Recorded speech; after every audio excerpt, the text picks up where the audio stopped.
I'm going to do two different styles of budgeting for a paycheck. The way I normally do mine, and then I've seen a couple of people budget like how many bills were in the paycheck of what you get. My husband gets paid bi-weekly, so this I just did. Let me show you. I just did this in my life planner. I wrote out all the bills. Now he would get paid on he got paid on the 3rd. So out of these bills would be the mortgage, which would be late. Well, it's technically not late. They give you a 10-day grace period. But I always like to pay my mortgage a month ahead of time. So if I take out from my husband's paycheck $500 for the mortgage, that's half of the mortgage, the water, the cable, the truck payment and security, electric, Capital One, and Hulu, I would be over budget because it's not going to cover all those bills. So, and then of course the second paycheck would only have to cover the cell phone. So the reason why I do the way I budget, because I break everything in half. Now I did see on a couple of people's videos where they split their two biggest bills in half, which mine would be the mortgage and the truck payment, and then pay all the other bills that are in that pay period until the next pay period. So we're going to try to do that. I showed you in mine. Let me show you how I budgeted for April. Okay. Let me set this to the side. Alrighty. Now, let me move it in a little bit. Okay. This is my April monthly budget. And what I did was for life insurance, and this is everything we pay, which is $1,950, which comes out to a zero-based budget here because we budgeted $1,950. So the way I do it is let me move to the page here, is I split everything in half between the two paychecks. If he has a third paycheck, which that will be in May because he gets paid 3 times in May, then I will cut that into thirds, or unless, you know, like the smaller ones I can just do in half or whatever. But this is how I do mine. Now I have seen people, which we're going to try that. That's why I wrote down all my bills here and the times that my husband gets paid. And we are going to go to a page here and try to figure out if we can do that particular type of a budget. So we're just going to base it on, my husband got paid $1,061, so we're going to go $1,061 because that's the exact amount that he got paid, was $1,061, and that was on April 3rd. So we're going to go 4,320. And our mortgage, which would be, we would cut that in half, which would be $250. All right. So, you know what? Let's do it this way. Be $250. And of course, I forgot my calculator again. It would be nice if I remembered to bring everything. 1,061 minus 250 would be 811. All right, let's do that. Then we have the water, which would be $50. This would be mortgage, water minus the 50 would be $761. Then we have the cable, which would be $38. Okay, minus 38, which would be 723. Then the truck payment, which would be 208, that would be for half of the truck. Minus 208 would be 515. And then we have the electric, which would be $100.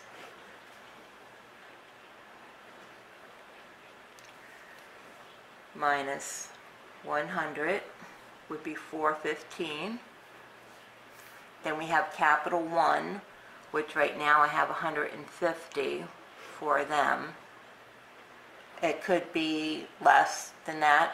I mean, I'm only paying the minimum at this moment, maybe a little bit more than the minimum. So it might be less than that, but we're going to keep it at the 150. And then we're going to minus 150 is 265. And then we have Hulu, which is $14. Which is Hulu. Now, I didn't put on here which was my life insurance, which gets paid on the 25th. So we'll just go life insurance, and life insurance is $20. All right, so we have two, let me see, I gotta do the minus 14. That's what I forgot. Oop. Okay, that is wrong. 208, that'll be down here, minus 14 would be 251. So that would give us $251 left over out of the first paycheck for the first. So since I already paid the mortgage for April, if I did something like this, I would try to do it in May and see if it would work out that way. But I got to make sure I have everything in there in order for me to do it. Which there is a possibility it can be done, because the next paycheck here would be the 17th, and we have the life insurance and the cell phone only coming out of that, plus half of the mortgage and half of the truck payment. So if we add those up, which would be, let's clear this, would be 250. Let's put this paycheck, okay, paycheck 2 down here. This is just doing a rough graph of this. Okay, paycheck 2 would be 250 for the mortgage and 208 for the truck payment. Would be 458. Okay. Then we would have $20 for the life insurance, which would be $478, and then $50 for the cell phone.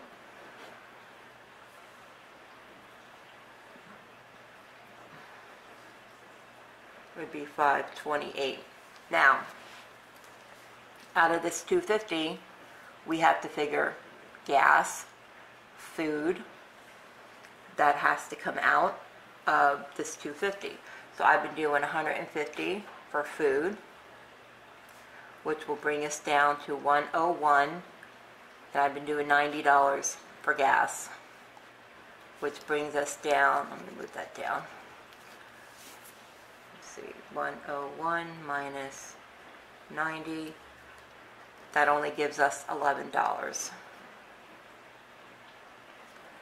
left over out of paycheck 1, and that's taking the food, that's taking the gas, so it doesn't leave much for like cash envelopes or anything like that.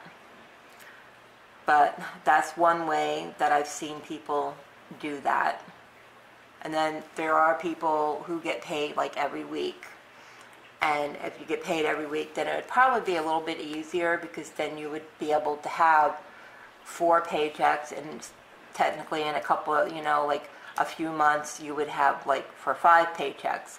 So that would be, that could be good too, and you can break that down. If you have $500 a month, and you could break that down over 4 paychecks, so you go 500 divided by 4 weeks, would be $125 a week that you would have to take out for the mortgage. Which you could, that's another way you can do it. My husband doesn't get paid every week. He gets paid bi-weekly. And I know there's people who get paid monthly, you know, like from their YouTube channel and things like that. Then if you have that going in, then you would have to take all of your bills out of that paycheck you get monthly. So, like my husband will be retiring next year, and his Social Security is going to be monthly. So we have to figure out, you know, with the mortgage and all that and everything, how much that's going to come down to do that, how much he's going to get from Social Security at, you know, like when he retires, which would probably be in another year. So we have to figure all that in. Then from what I'm hearing, that when you get the supplemental insurance, that they automatically take that $300 out of your Social Security money before they even send it to you. I don't know how much of that is true.